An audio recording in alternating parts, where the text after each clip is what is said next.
Hey everybody, Questwise here. We are back. It's 2021. This is the first video of the new year. Welcome back. Thanks for joining me. Thanks for being along on this journey of a ride, whatever it is. The first video of 2021 is actually going to be a continuation of our look at magic in role-playing games across the spectrum. We've talked about Vancian magic in D&D already. We've talked about magic in Ars Magica, the role-playing game. I have a lot of other games to investigate. We're going to look at Call of Cthulhu. We're going to look at Burning Wheel. Gosh, there's so many. But today, we're going to look at another one of my favorites, one that was very influential to me as a young gamer, and that is going to be the magic of the Palladium Fantasy Roleplaying game by Palladium Books. We're looking at specifically the second edition, although the magic is pretty much the same across the entire spectrum of Palladium products. A little bit of background on this. The very first role-playing game book I ever owned was not a rule book in itself. It was Adventures in the Northern Wilderness, which was a supplement world guide for Palladium Books Fantasy. How I got this book was, you may have heard this story before. I think I've told this once before. But when I first learned to play, the first games that I learned to play were Teenage Mutant Ninja Turtles and Other Strangeness, Heroes Unlimited, Ninjas and Super Spies, and Riffs. And my cousin and his friend had introduced me to role-playing and the aspects of role-playing games. He was given by his mother a copy of Adventures in the Northern Wilderness because it said Palladium Books on it. She wasn't aware that this was a supplement for the fantasy game that Palladium had produced, and was not the game he wanted. It wasn't the book that he wanted, so he sold it to me, and I instantly fell in love, especially with the Keith Parkinson cover, and living in northern Michigan really resonated with me. The first game that I actually owned and played by myself was Advanced Dungeons & Dragons 2nd Edition, but it was the magic and the concepts in Adventures in the Northern Wilderness that really sparked my imagination. While I spent most of my time playing AD&D 2nd Edition, and I still to this day love that edition of the game, Palladium Fantasy quickly became a favorite of mine as well too, and here's why. Again, magic has always fascinated me. The concepts of magic, the implementation of magic in role-playing games has always fascinated me, and Palladium Fantasy was one of those games that did it in such a way that it captured my imagination. So Palladium Fantasy separates magics into several different types: spell magic, ritual and ceremonial magic, summoning, diabolism, necromancy, priestly magic or divine magic, elemental magic, and witchcraft. And within that, they have what they call OCCs, or occupational character classes, would be like classes in most of your other role-playing games that focus on at least one of those aspects of magic or several of those aspects of magic.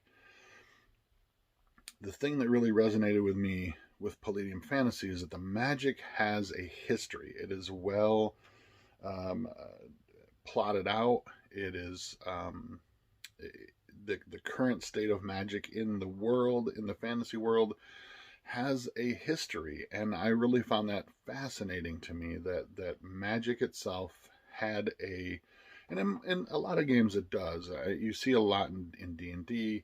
You see that, there was the spell plague, and there are events that happened that led up to the current state of magic in the world. Palladium Fantasy had this aspect of, in the ancient days, was a time of the 1,000 magics, where there were thousands of different kinds of magic systems, magic spells, and approaches to magic, and that all fell away. And it's interesting that theory, or that history of the Time of a Thousand Magics is contradictory. There's the Tristine Chronicles where they talk about these ages past, but the chronicles themselves sometimes contradict itself, and it to me fits a very realistic feel of of like real history books. That sometimes those things contradict each other, and it depends on who Victory writes the history, the story, and it's interesting to me that they incorporated that aspect in there. And that age fell away, especially during the time of the Elf Dwarf War, which was sometimes referred to as the Great War, in which many forms of magic were destroyed, either by magic itself or just an eradication of people who knew those types of magics.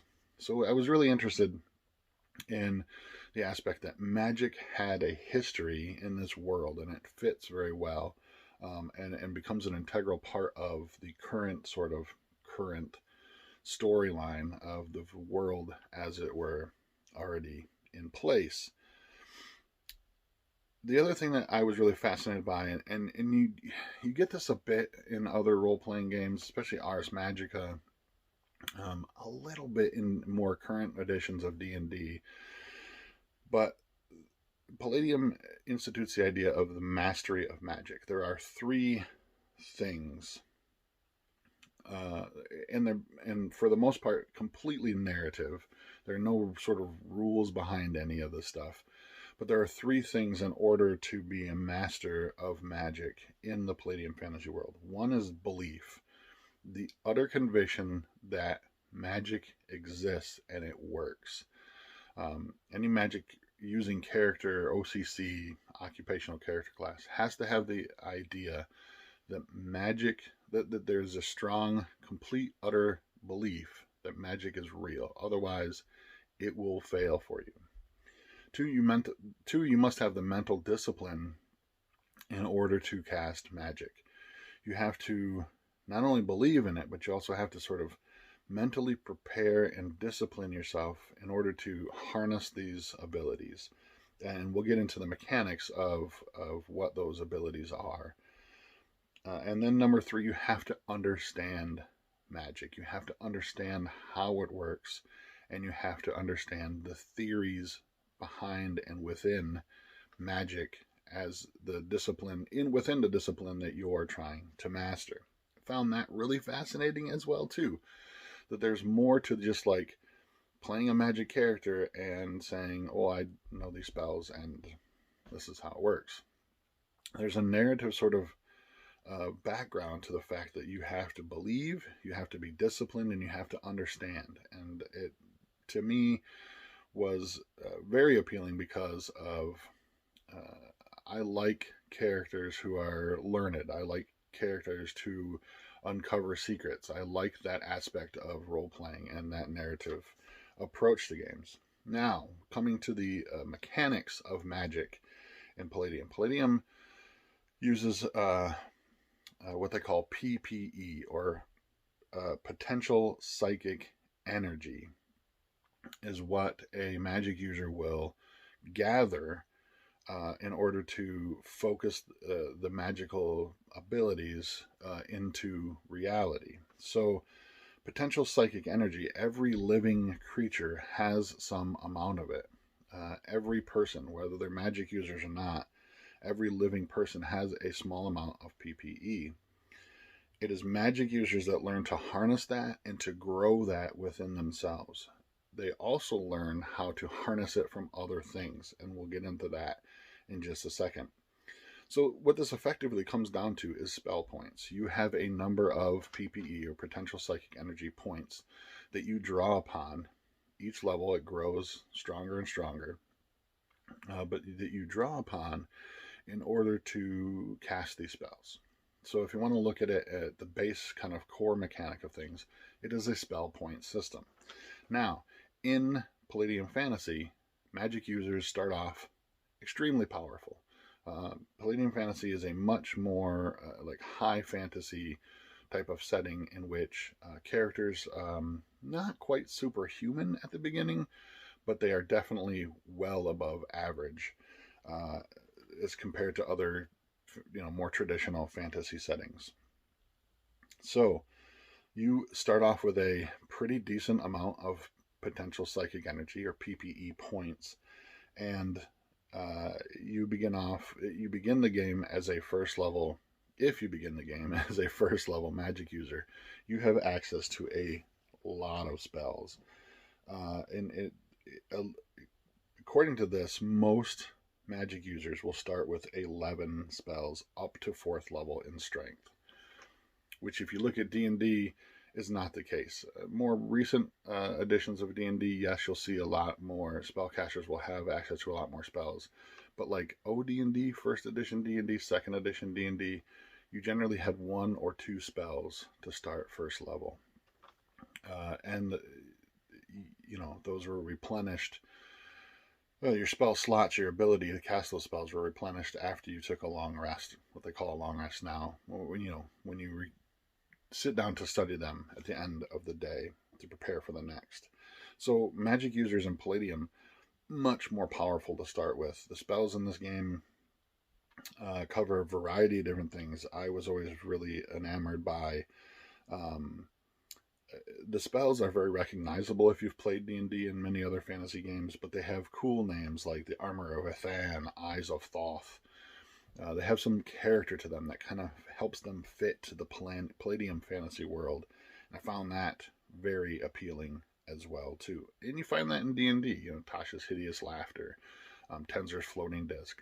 There are spells that sort of tie them to the world itself. And I love that when magic is actually drawn narratively to the world that is being sort of implemented into the game.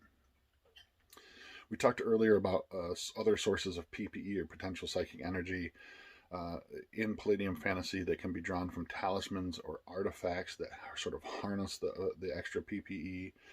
Other living things. There's the ability for magic users to draw potential psychic energy from other people or living creatures or places, areas of power. And one thing that resonates through all of Palladium's games are the idea of ley lines. When I first was introduced to this concept, and this is not a new concept, this is something that goes back outside of fantasy role-playing games, back to mythologies, ancient and old. The idea that there are these invisible lines of magic that cross our planet and intersect at nexus points.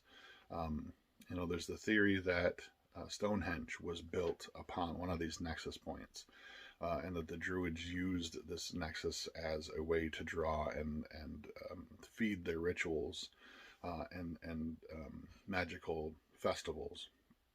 So Palladium harnesses that. They really tie into that in Palladium Fantasy there are ley lines that you can draw magical power from, and the nexus points are very powerful. The game of Rifts is actually built upon that aspect, that at some point in the future these cataclysms will happen and ley lines would erupt from the earth, and in Rifts they're visible. There are these crackling lines of blue energy, and these nexus points where the ley lines meet create rifts in time and space, and things can pass through them. This is also evident in Palladium Fantasy, and it allows all of the Palladium worlds to sort of intersect and overlap, which is, again, to me, extremely fascinating. So magic in Palladium Fantasy is powerful, but it is evocative, and it has always really interested me in the fact of how it works and the ties to the game itself that it has. I highly encourage you, if you've not checked out Palladium Fantasy, the most current edition is this, the second edition. You can see my book has been well loved. Give it a whirl, give it a check it out. If you like more of the high fantasy type of magic and in role playing itself, this is definitely a game that worth checking out. Palladium has always been one of my favorites, and will continue to be so. But the magic of Palladium Fantasy Next time, I haven't really decided. I might look into Burning Wheel. I actually might look at the Call of Cthulhu first, followed by Burning Wheel, followed by a number of others. If you like what you're seeing, click the like button down below. Hit me up with a comment. Let me know what you'd like to see, what system of magic you'd like me to explore as well too. Until next time, I'm Questwise. Stay safe. Game on, my friend.